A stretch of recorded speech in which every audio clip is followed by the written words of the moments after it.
Hey, Bruiser Buddies, this is Wrestling Nostalgia with Dave Dynasty. Before we dive into the episode, make sure you hit subscribe on the podcast platform you're listening on. Also, follow me on X at The Dave Dynasty and subscribe on YouTube by looking up Nostalgic Dave Dynasty. You can also buy one of my shirts at ProWrestlingTees.com/The Dave Dynasty. Now, enjoy the show. Welcome to 1 hour of the toughest, roughest wrestling you'll ever see. That's right, Dick the Bruiser said it all. The big question, have you got the endurance? Have you got the brains to get past the excellence of execution?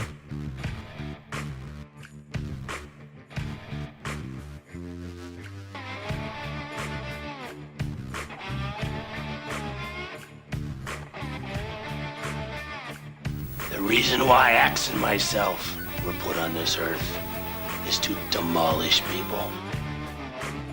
Bobby Heenan, that is a very good-looking sport coat you've got on. Yeah, and I paid for mine. Mine isn't government issue.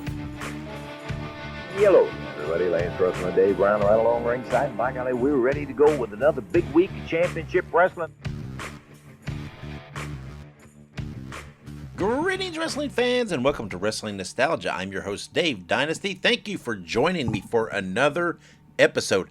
Before we get into it, I am recording on May 11th, and I have to speak on the news that just broke that ECW, or just wrestling in general, legend Sabu has passed away.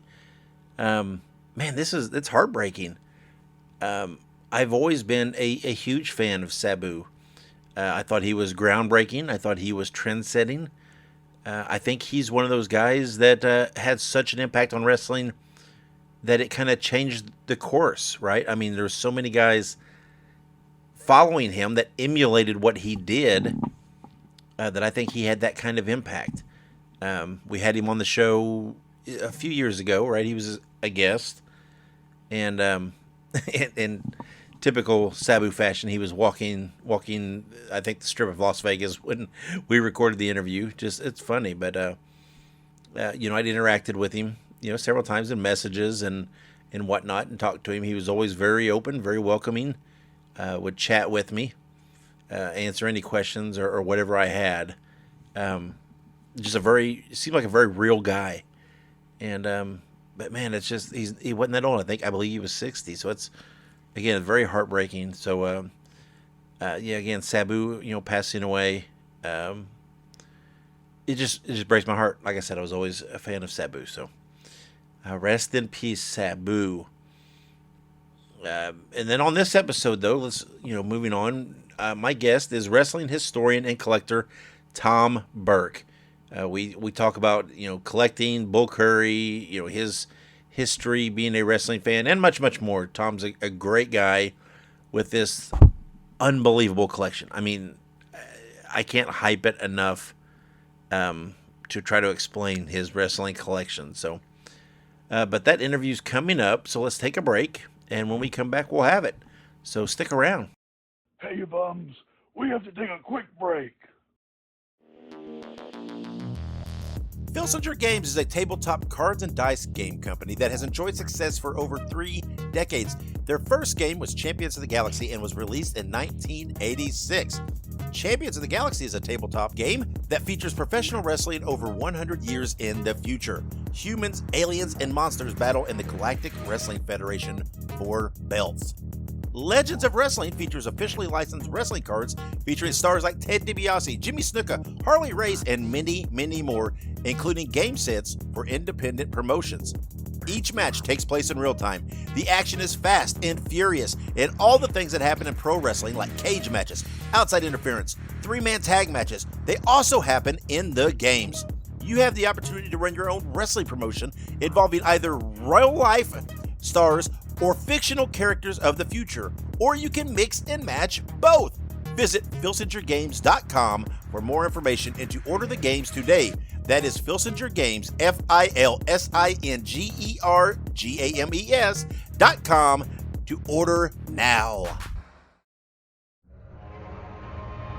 If you like horror movies, be sure to check out Dave Dynasty and Ike Isaacs on the Listen to Their Screams Horror Podcast.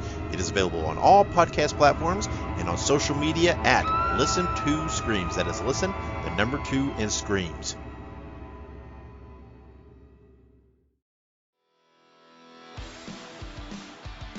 Hey ho, everybody. Subscribe to the Pinhead Pod, the Ramones fan podcast, bringing you interviews, news, deep dives, and much more. Look it up on your favorite podcast platform. That is Pinhead Pod. Available on all streaming platforms. It's professional wrestling's greatest, largest, privately owned wrestling library. All the classic hits, flips, slams, and pins of yesteryear are on one place. It's Ultimate Classic Wrestling. Check out the Nature Boy Ric Flair, Hulk Hogan, Mr. USA Tony Atlas, Tito Santana, Rick Martel, a who's who of professional wrestling's greatest spotlight stars ever to grace the squared circle, all in one place. Grab the best seat in the house for memories and mayhem on Ultimate Classic Wrestling.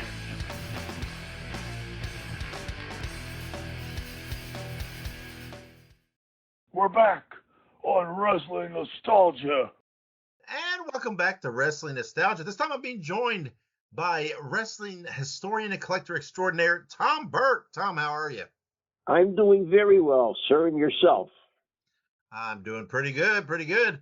Tom, we've kind of been around in the same circles online and interacted a few times, but I think this is the first time we've ever spoke. I believe so. I don't think we've never met in person, have we? Or am I having a senior moment here? No, we never met. That seems odd, but we've never met. First time we spoke, but well, we're remedying some wrongs here. Well, I hope that our paths will cross at some point of time. I do too. I'd really like to get up and see that collection of yours sometime.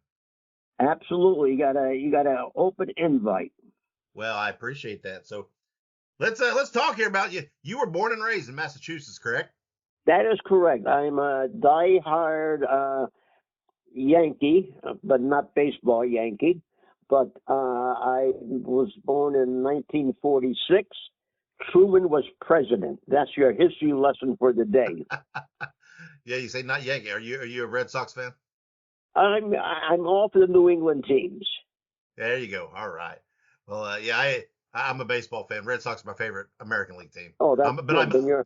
You got a double welcome then. There you go. My favorite team is the Cardinal. I'm a diehard Cardinals fan. Okay. And, but what is your first memory of professional wrestling there in New England? Oh, geez. I have to go back to grammar school, 6th grade. It was a Sunday morning. It was off to church, and my classmates were outside the church talking about wrestling. And they said, "Hey, Tom, you got to watch it." So the next Saturday, I tuned in on Channel 22 at 4 o'clock and just got immersed into wrestling. It was a Paul Bowser promotion with Killer Kowalski, Mr. Hito, Mr. Moto, Haystack Calhoun, all these great stars of that era. And I just got overwhelmed. It was studio wrestling, but videotaped. And it just nabbed me. And then, of course, my friends from school were all into it. But they drifted apart from wrestling when they lost their TV in 1960 when Paul Bowser died. And I continued. I was hooked. So we had a number of groups that came in, tried to do something. Tony Santos was a regular up here, who some people would consider to be a triple-A team of wrestling, shall we say, since they're in baseball. But out of that triple-A team, so many superstars came out of that. Pat Patterson won. Harley Race wrestled for him in his early days as a great Mortimer. And there were so many. The Hell's Angels, Chris Cole and Ronnie Dupree, Ronnie Garvin, who became an NWA World Champion. So many started with him. So that's what I grew up on. And the thing is, with Tony Santos, he did not promote a full year in Springfield area. He would promote during the summer, and at some points there might be a show during the winter, which would be sponsored by a fraternal organization like the Eagles or the Masons or Shriners or something like that. Yeah. But that was only like a one-shot deal. Yeah. So when you're discovering wrestling, we're talking early to mid 50s. We're talking. Well, at that time it would have been 1960s because College of Dynasty. Gotcha. Okay. So when was your first live event that you attended? Oh, the first live event I attended was my Christmas present from my dad, December 27th, 1959. And on that card was the original Sheik, Red Bastien, the original Zebra Kid, Louis Martinez. Let's see who else. I'm trying to think who else was on. Oh, God, I'm having a senior moment here. Louis Martinez, George Bolus. I'm having a senior moment. However, over the years, Bull Curry. How could I forget him? Bull Curry was a substitute. Bull Curry was a substitute for someone because Chief Bigheart, who was supposed to be in the main event against the Sheik, did not show, nor did two other guys, due to the horrible weather we were having. And Bull Curry substituted for someone. So I got to see Bull Curry when I had just turned 13. And years later, I became friends with Bull Curry. I used to drive him to the shows. We used to go out for coffee. And we had a marvelous friendship, which extended into his family, Fred Jr., Flying Fred, and his sons, Rocket and Nick. And Nick, yeah. Yeah, I know all those guys. Yeah, I grew up in the Midwest where I was a big Fred Curry fan. And okay. I met him, a couple times and talked to him a few times and knew Fred Jr., knew Nick, talked to them, mostly online, but those stuff. So you're saying on your first card that show was because Bull Curry substituted, it was headlined by the Sheik versus Bull Curry? No, it was the headline was supposed to be the Sheik versus Chief Bigheart, but gotcha, Bigheart got stuck in the storm, and Red Bastien filled in for him. Gotcha. Okay. Who I became friends with as well. I was say, man, Bull and the Sheik would have been quite the main event on the first card. So when you started watching, right, your friends talking about it, and you start watching, you start attending. Did it just instantly become just this passion for you that it has been? Oh, absolutely. I got turned on right away. It was the believability at that time, and the characters. It's just a mishmash of everything, which is missing in wrestling today.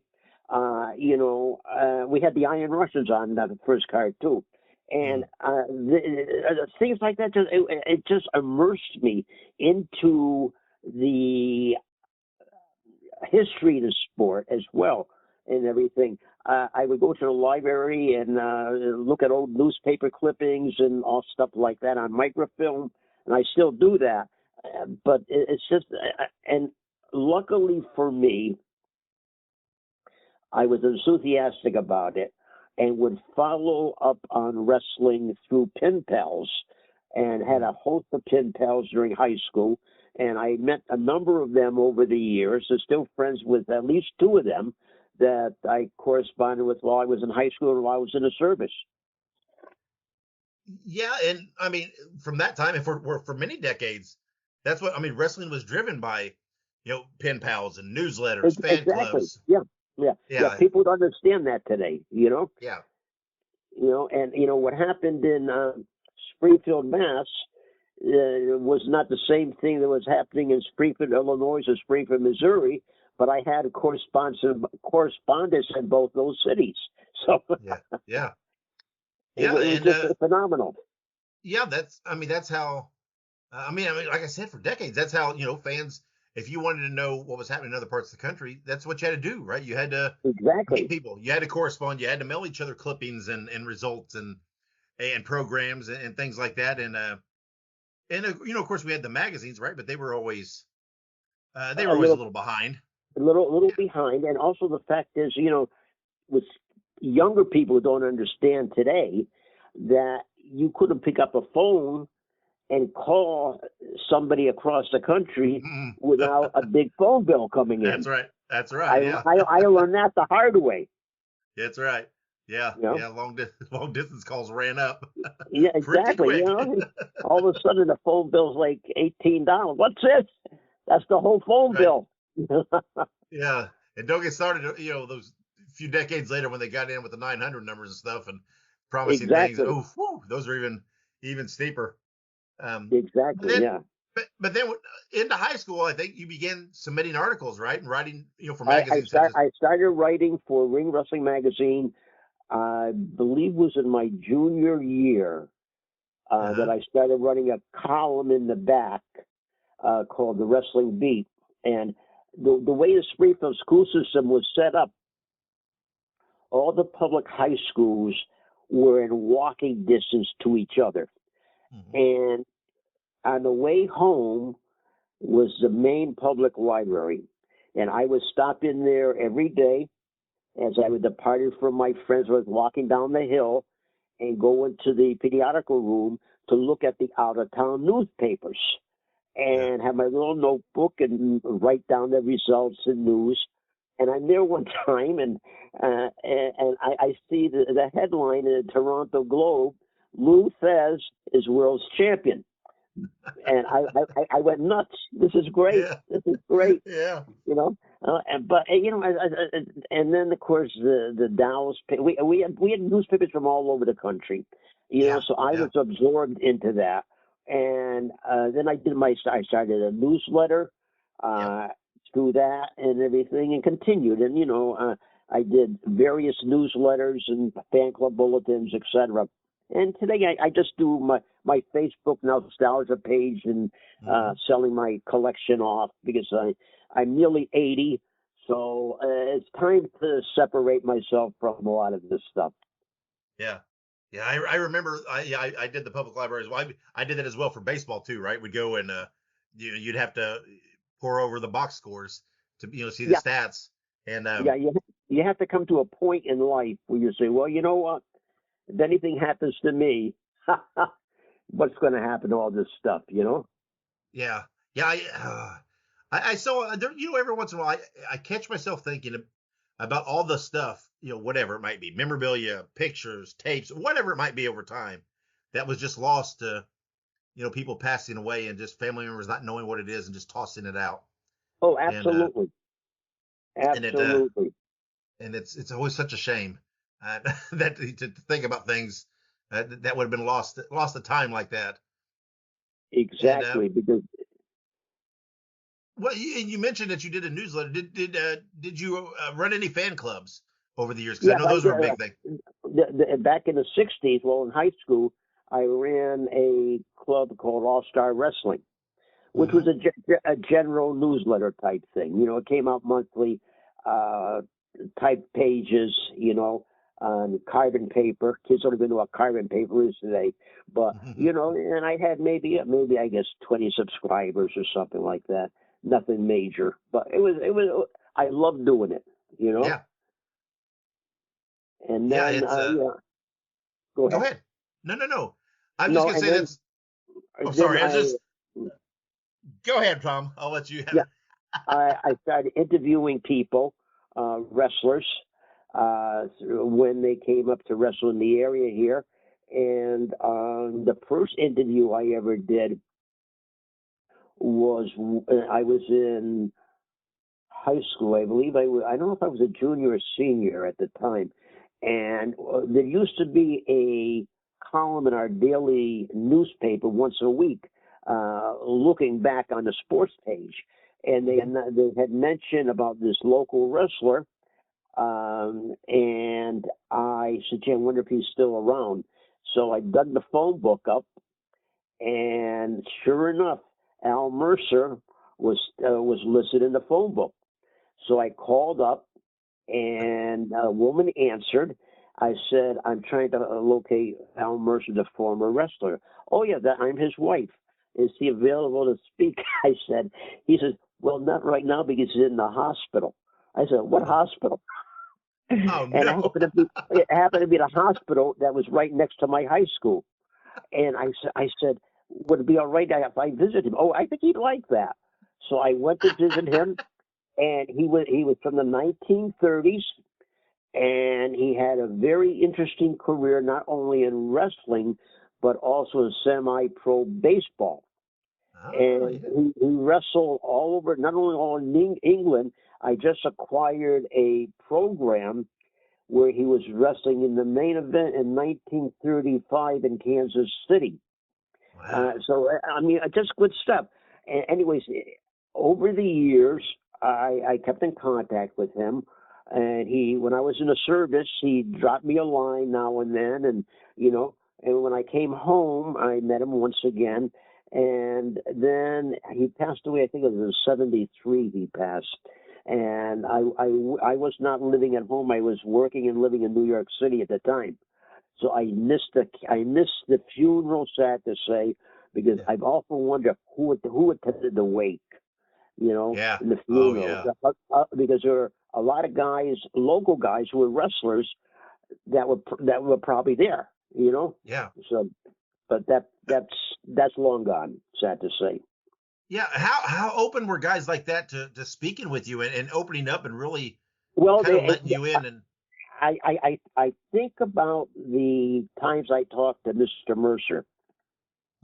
Very guarded, but he downplayed some of the antics that were on TV, even then, about how, like the throwing the salt, for one thing, but the Japanese guys, we didn't do stuff like that, but he was good, and he was a scientific wrestler, and he praised guys that of the same ilk.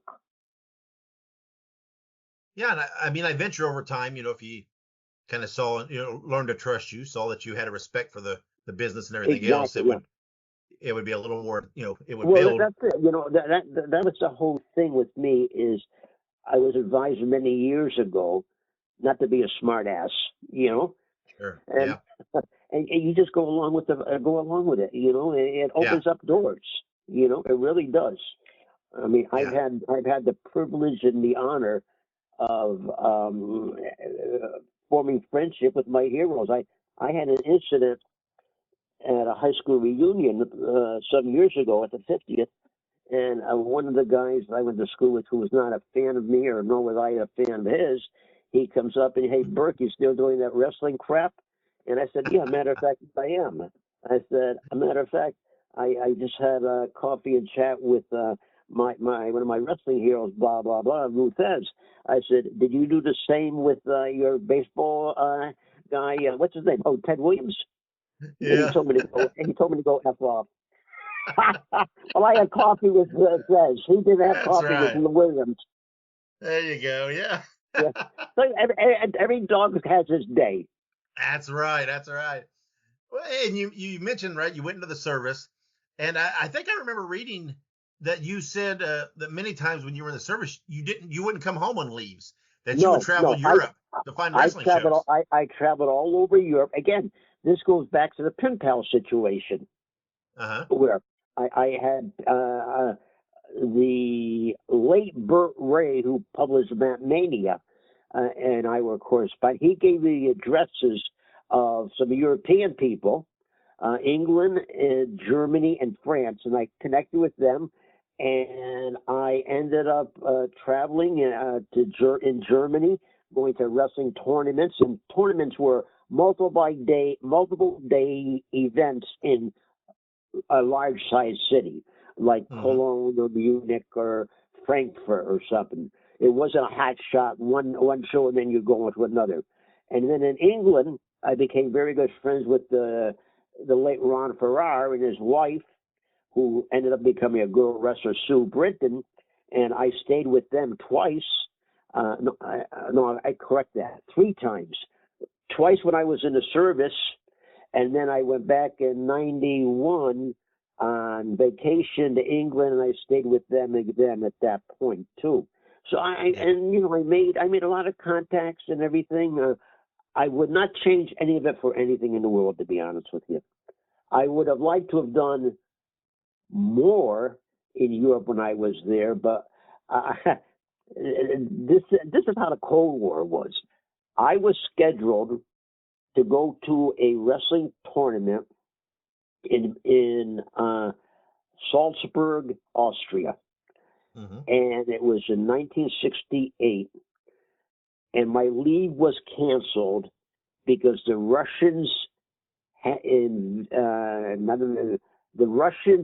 the Czechoslovakians had a spur, and it was called the Spring Prague or something like that. And anyways, my leave was canceled because we were all on our work. So I was pissed at the Russians, and I still am. That's right. Just because you couldn't see your tournament. Exactly. So I missed out. Yeah. Oh man.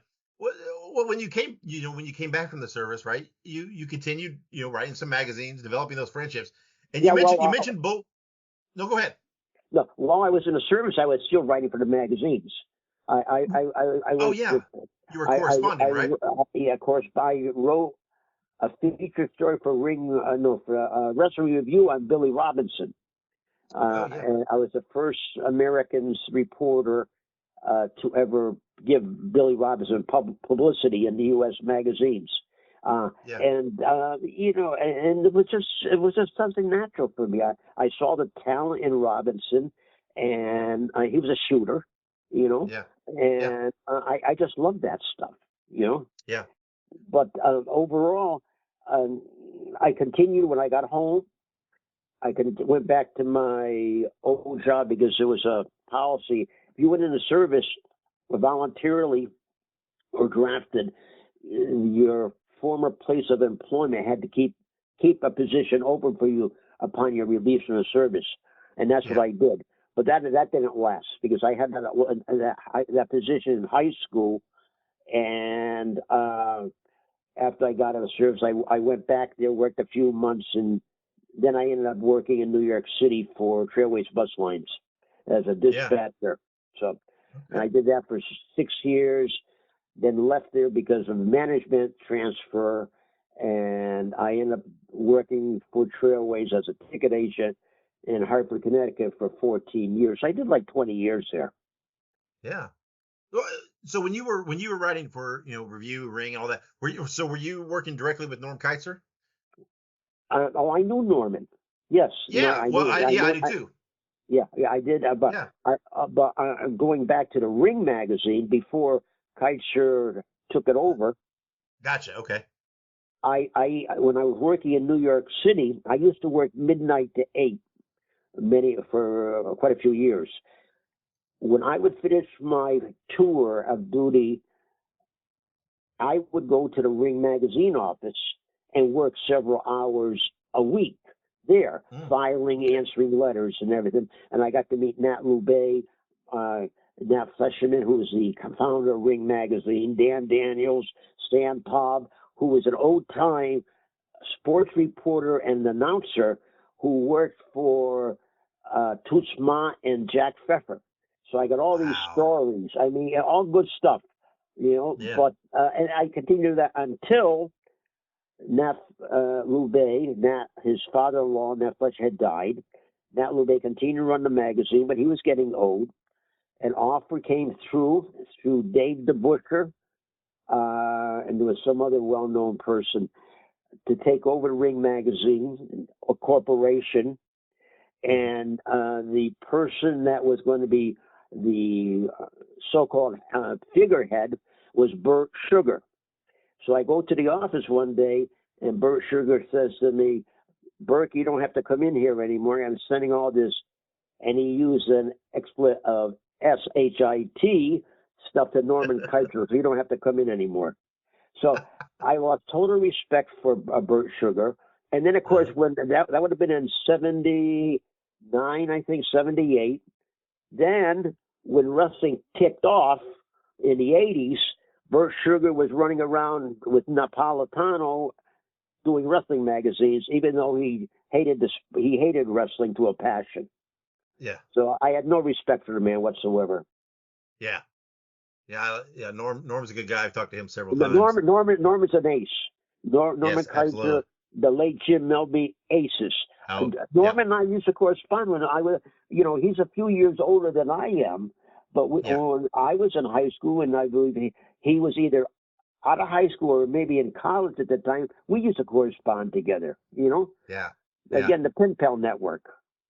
It's remarkable the names that have over the years that have contributed to Norm in his magazines and stuff. I mean, and went on to bigger things, the Cornettes and everything else. Yeah. And whatnot. But so you mentioned Bull Curry, which you were very close to.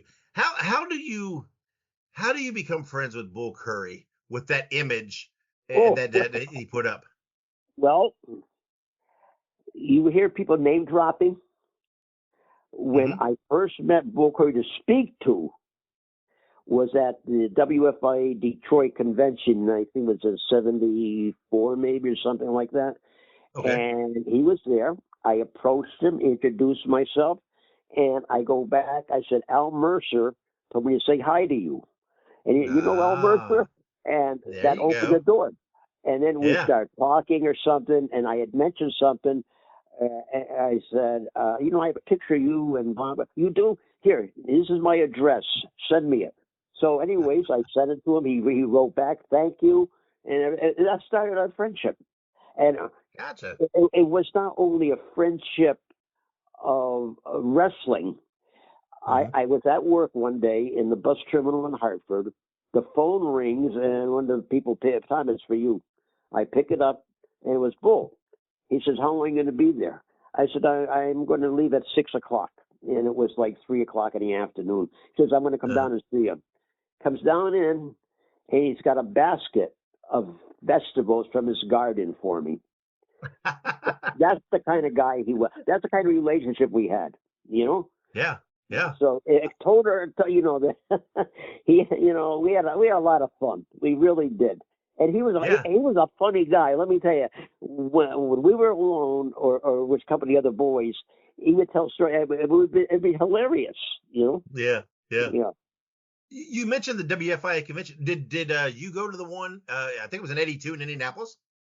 Yes, I only missed 2 WFIA conventions. Okay. I missed the initial one because I was in the service in Mankato, Minnesota in 1968. Then I missed the last convention of the WFIA, and I can't recall the year, but that was in, I believe it was someplace in Wisconsin. It might have been Milwaukee, I'm not sure, because I was banned from that, even though I was a founding member of the WFIA. Because explain that. How were you banned?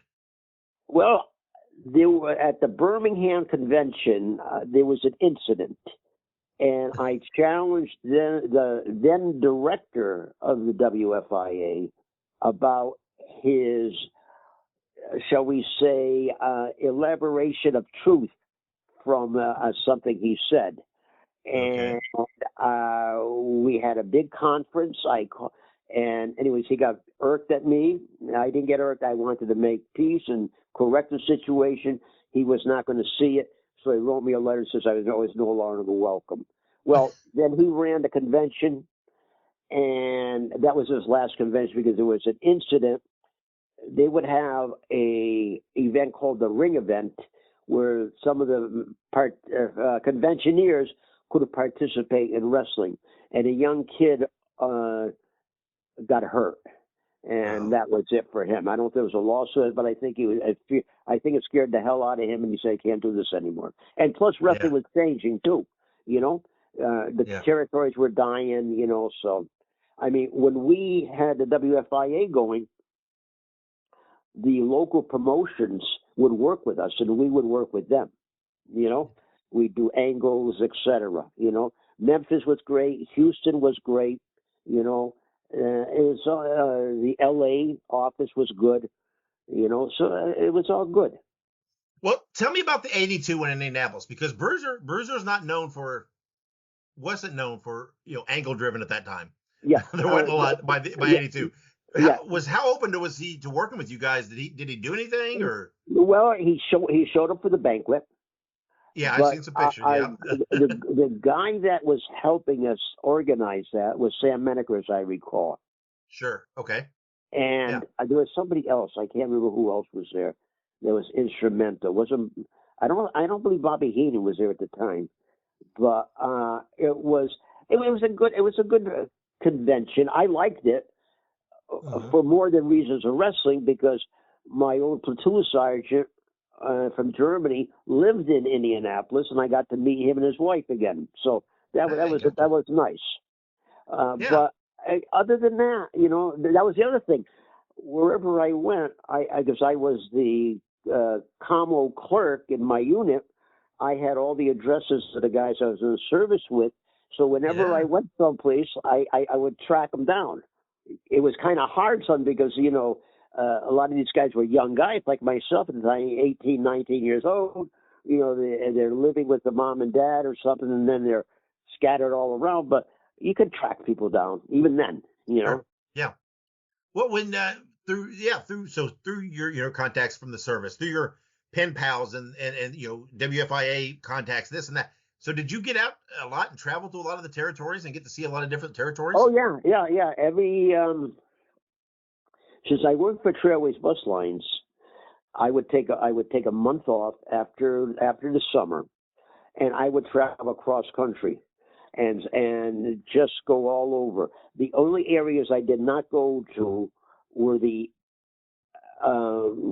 Minneapolis area, Wisconsin, etc. I never went up there for wrestling, but I did that, and I would hit all the territories, and because I was running with the magazines, I would write the promoters ahead of time and see if I could cover. And 90% of them were encouraging. They invited me.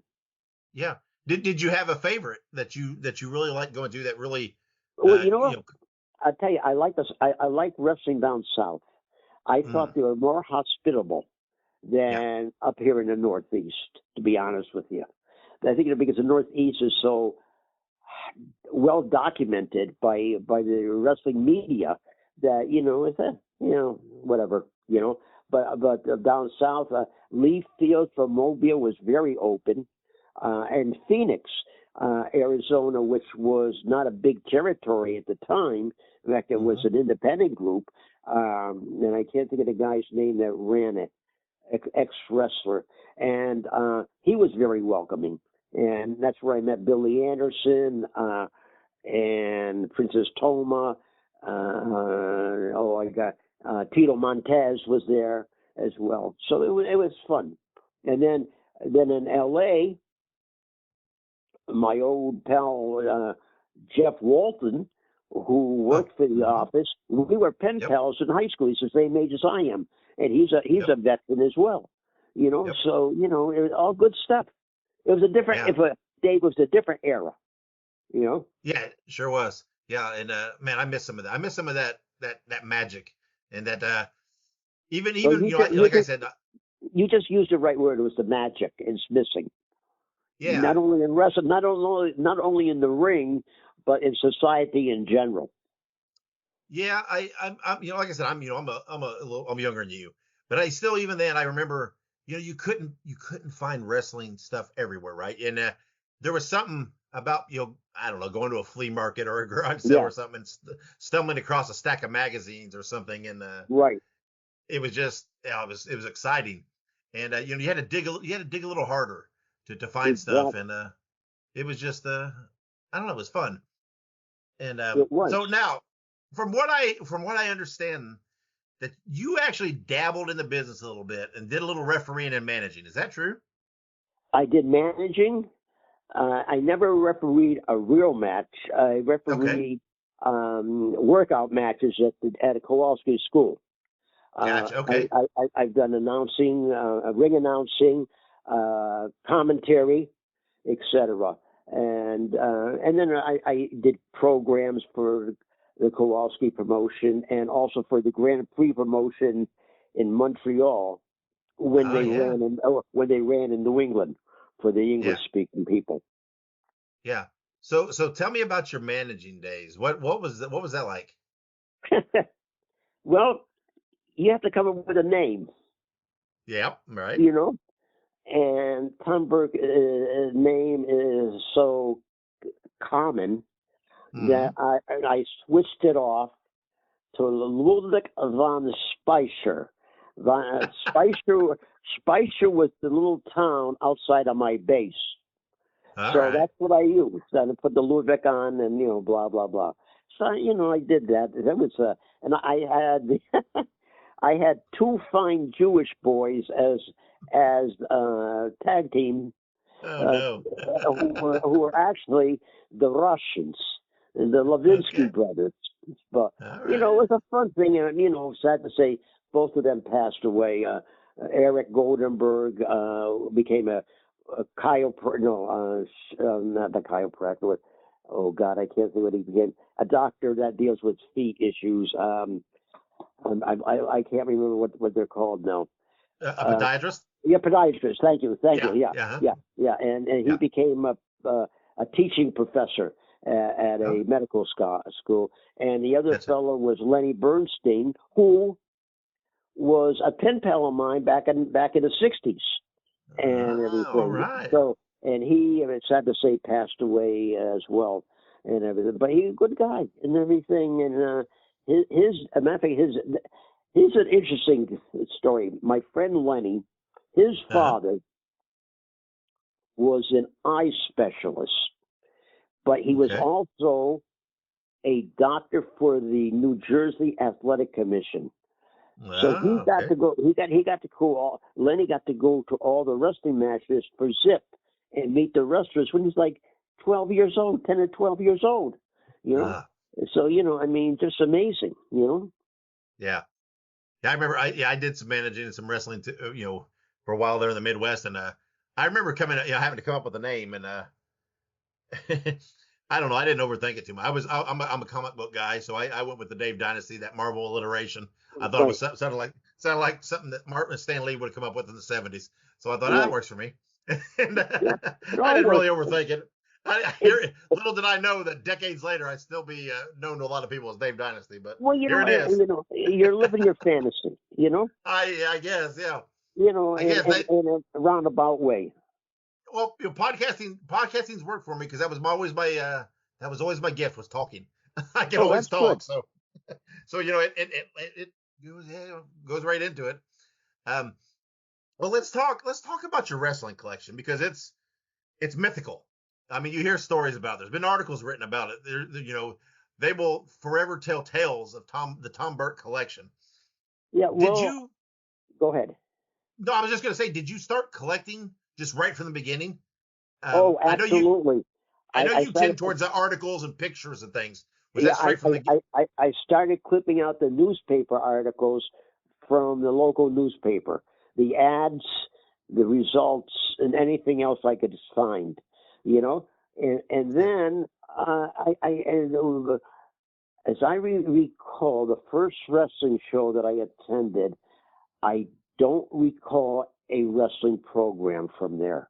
For some reason, I banged my head against the wall because it was Christmas time and I had some money in my pocket, but I don't remember any wrestling programs or magazines or anything. So there might have been, who knows where they were, if they had any. I don't think they did, because if they had one, I would have purchased one. But then I started, collecting this, and again, the pen pal situation came up, and then we started exchanging stuff, and then fan club bulletins, etc. So, and then get the magazines, photos, and whatever else, and then it trickled down, or not trickled down, it evolved into other wrestling memorabilia. I swore that I was not buying any more wrestling memorabilia for 2024 until I found out they had a Billy Whipper Watson beer can in Canada. So I got it. There you go. All right. I had to get it. So far, the year 2025, I haven't. There hasn't been anything that has sparked my intuition to buy anything. Even though I was given a can of Hulk Hogan Great American Beer. Oh, cool. Well, there you go. Okay. Yeah. Well, we're not halfway through the year yet, so you still got No, time. that's right. Exactly. Something else could pop up. Yeah. So, I mean, particularly, right, through a lot of your fandom, the merchandising was not clearly nowhere near what it is today. Oh, not at all. Not at all. I mean, some of the stuff today, it's not figures are not my thing. I have a few figures as items to decorate my office with. Yeah, I'm not overwhelmed with them. But I know some people that have these figures, multiple figures of one guy, because there's a change in the color of the trunks or something. And to me, there's no appeal. That's right. Yeah, I mean, I have some figures. Most of them have just been given to me by people, that know I like wrestling. I only seek out there's just certain guys, right? Just certain, classic or retro type figures of guys I like. That's the one thing I seek out as far as that. But do you have something in your collection that you would consider, I don't know, your most unique, or something really unique, or even sentimental, or something that kind of jumps out at you? Yeah, a couple things. I have a loving cup to Jack Pfeffer from Tony the Elephant Boy Olivas, and that would have been probably early 50s. That is one thing. Killer Kowalski's passport and his license when he was wrestling in the 50s. Bull Curry's 1935 or 34 membership to the National Wrestling Association. And I still haven't been able to secure information about this membership. I've asked people, nobody knows about it. So it's just strange. Yeah. Yeah. You mentioned pen pal. You said you had pen pal. Did you have a pen pal? I'm going back to me because I'm from Indiana. Did you have a pen pal based in Indiana? Yes. Years later, in the 70s, Mike Dupree. Oh, yeah. He wrestled. Yeah. Let's see. Anyone? I'm trying to think. Anyone else? Well, he was in Indianapolis for a while for his job. My friend Ed Meek, he's originally from California. He was involved in hockey, and whatever team that was in Indianapolis, he was part of their publicity group. Yeah. Okay. Gotcha. Other than that, let's see. Oh, there's another fella, and Terry Holt, and I can't think of his name. Having a senior moment. But yeah, so there were a couple people. Yeah, I mean, like I said, Bruiser was a unique territory. It was a very hot territory in the 70s. Absolutely. Mike Dupree, Chris Parsons, he's a good guy. He's very knowledgeable. Yeah, exactly. Got a set of the old Bruiser tag belts that he keeps telling me that he'd sell me for the right price. I just don't know if I can afford the right price. I'd like to, but Well, rewind here. What belt does he have again? I believe he's got some of he's got a set of the old tag belts. The WWA belts? Yeah, I think it's the ones that came down that they also use in Detroit. Oh, okay. Okay. Yeah.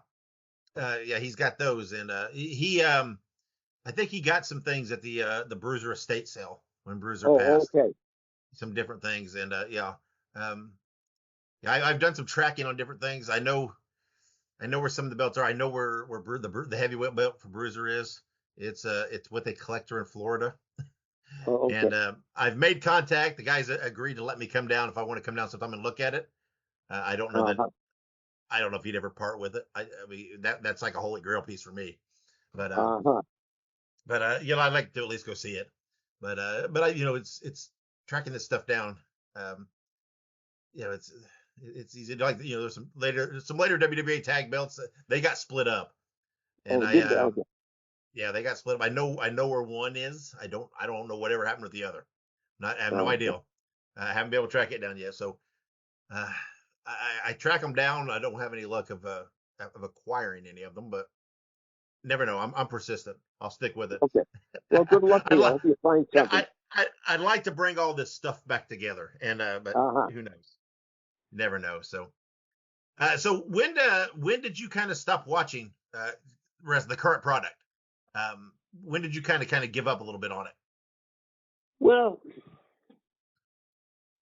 probably during the Hulk Hogan era, I got kind of burnt out on it, and I had a change of jobs as well, and I just couldn't grasp it as with enthusiasm as I had in the past.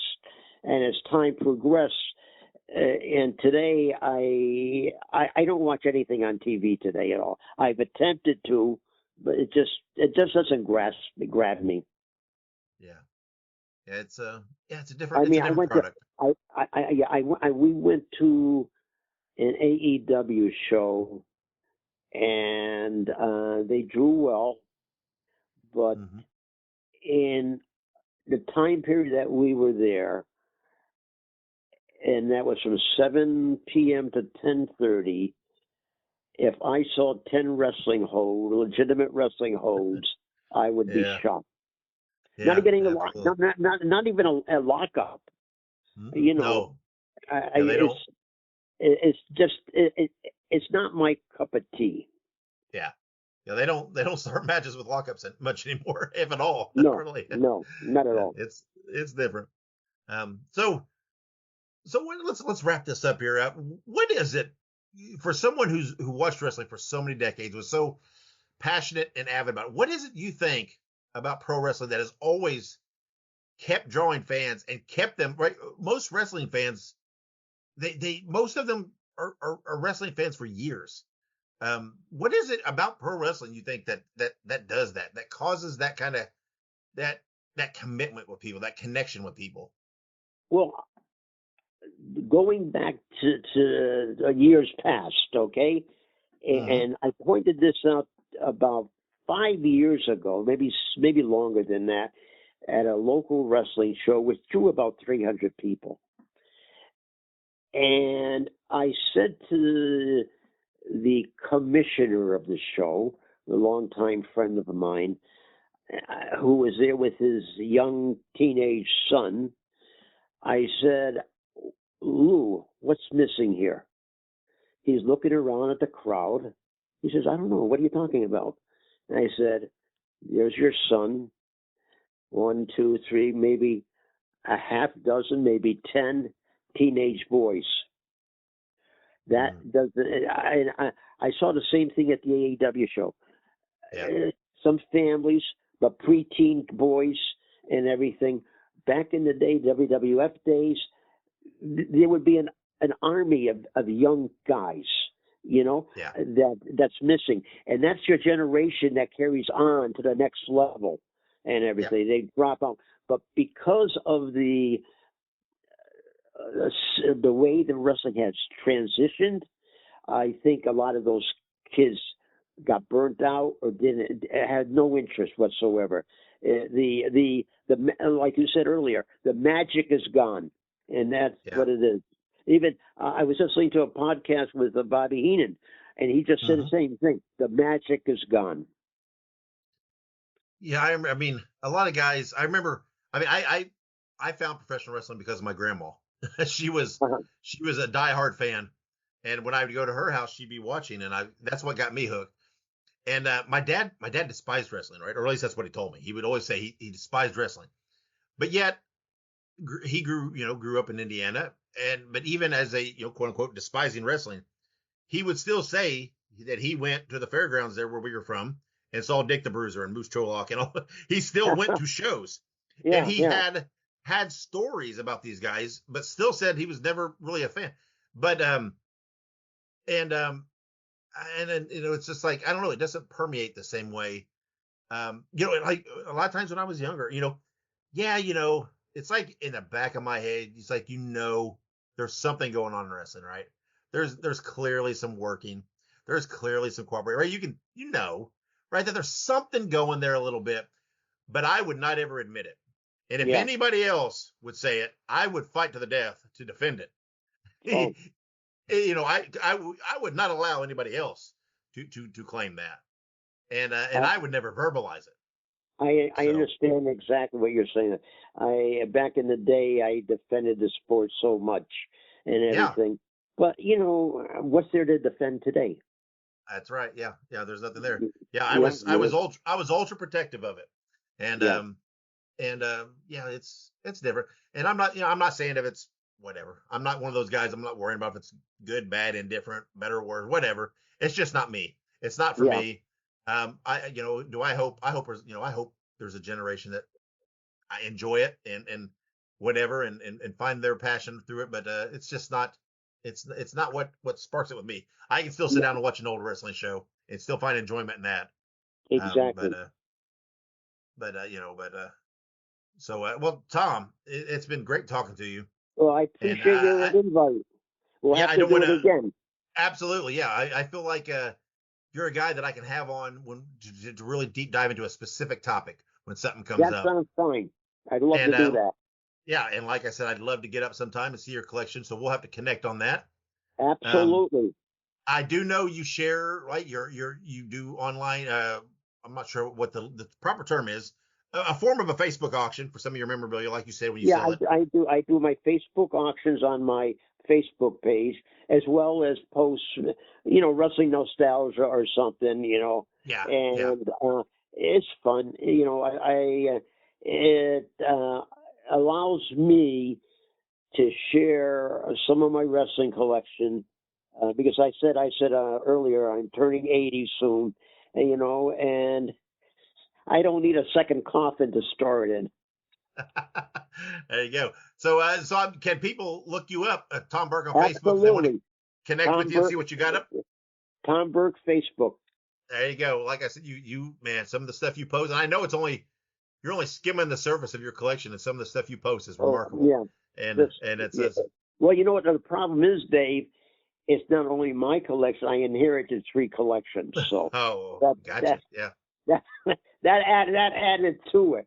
So There you go. Well, Tom, again, thank you for coming on. Like I said, we'll talk again. We'll do this again. Absolutely. We'll find a topic. We'll deep dive. And, but I appreciate your time, sir. Yeah. Book me again, and we'll do it again. Hey, you bums. We have to take a quick break. Hey guys, Ray Russell here, curator of the WrestleCopia Podcast Network, inviting you guys to listen to many of the programs here as part of the WrestleCopia brand, including, but not limited to, the Wrestling Memory Grenade, currently covering the 1988 and the WWF project. You can also listen to the Regional Wrestling Podcast, where we talk the territories, whether it's Jamie Ward with Georgia 81, Roman Gomez with the UWF in 1986, or Gene Jackson covering Memphis in 85. 3 projects going on right now over there at Regional Wrestling. You can also listen to the Wrestling Stoop with the legend himself, Bob Roop. Bob goes back in time each and every week, covering not just his career, but countless stories and interactions with hundreds of wrestling names spanning his 2 decades in the business. But that's not all. You can also check out the Puro Wrestling Academy with the professor of Puro Resu, Mr. Dan Ginnity. Dan and I go back in time and cover the history of Japanese professional wrestling in the English language. And you can listen to all of those shows and more, all part of the WrestleCopia Podcast Network, located over at WrestleCopia.com. That's WrestleCopia.com, and anywhere your podcast streaming needs are met, from Apple to Spotify, Pocket Cast, and beyond.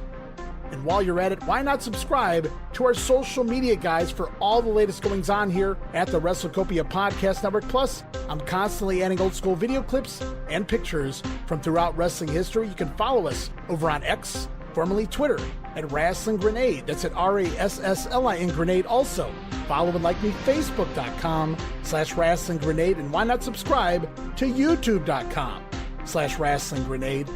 So if you're looking to support that next up-and-coming podcast brand, please consider making it WrestleCopia.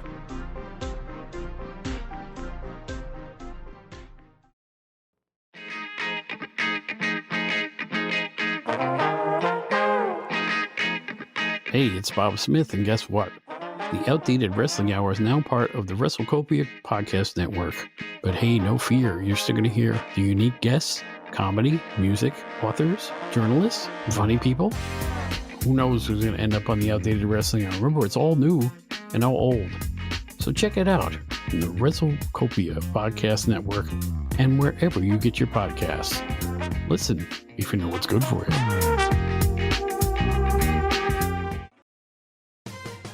Hey everybody, Gene Jackson here, inviting you to check out the Retro Wrestling Review, where each week I'm joined by some great co-hosts who help me review classic episodes of USWA Championship Wrestling, and right now we are doing week-by-week reviews of 1993. But we don't just do reviews, sometimes we get a chance to interview some of the people who were there and lived it, plus do watch-alongs. It's a lot of fun, so check out new episodes that drop every Wednesday at WrestleCopia.com. And to find links to everything associated to the podcast, you can go to uswapodcast.com. We're back on Wrestling Nostalgia. All right, and thank you to Tom for coming on and talking to me again. We'll have Tom on in the future and dive into a specific topic with him. He has such an extensive knowledge of wrestling history. Today I just kind of wanted to talk to him, get an overview about him and his history with wrestling, his collecting, and everything else. In the future, we'll have him on to more specifically dive into a topic, and it'll be a lot of fun, as was this interview today. So thank you to him for coming on. Thank you to you guys for checking us out. Make sure you follow me on social media. You can find me at The Dave Dynasty on pretty much any platform, or look up Nostalgic Dave Dynasty, and you'll find me. I'm pretty much there on all of them. You heard the ad earlier, but also go check out the WrestleCopia network of podcasts. You can go to WrestleCopia.com to check them out, or search for the individual shows on your favorite podcast platform. Again, you also heard the ad, but also be sure to check out my friends at the Ultimate Classic Wrestling Library. You can go to ClassicWrestling.net to sign up to the super affordable subscription plans that they have. It's remarkable for the amount of content they have. So go to ClassicWrestling.net and sign up, and then download the Ultimate Classic Wrestling app on all of your smart devices. Next episode, I will have a friend, author, and podcaster Brian Ferguson on the show, and we are primarily going to talk about his book on Vern Gagne. The book is titled Vern, Inside and Outside the Ropes. So make sure you tune in next episode for that. Once again, guys, thank you for tuning in, checking out, sharing, supporting, and everything you do. I appreciate you all and everything you do to help make wrestling nostalgia what it is today. So until the next episode, wherever you go, whatever you do, be good, be safe, and always keep on growing. Fans, we brought you All-Star Championship Wrestling. This is Sam Maneker thanking you for being with us and saying until next time, so long everyone. Wrestling Nostalgia is copyright Dave Dynasty. Bruiser voice done by John Lawson.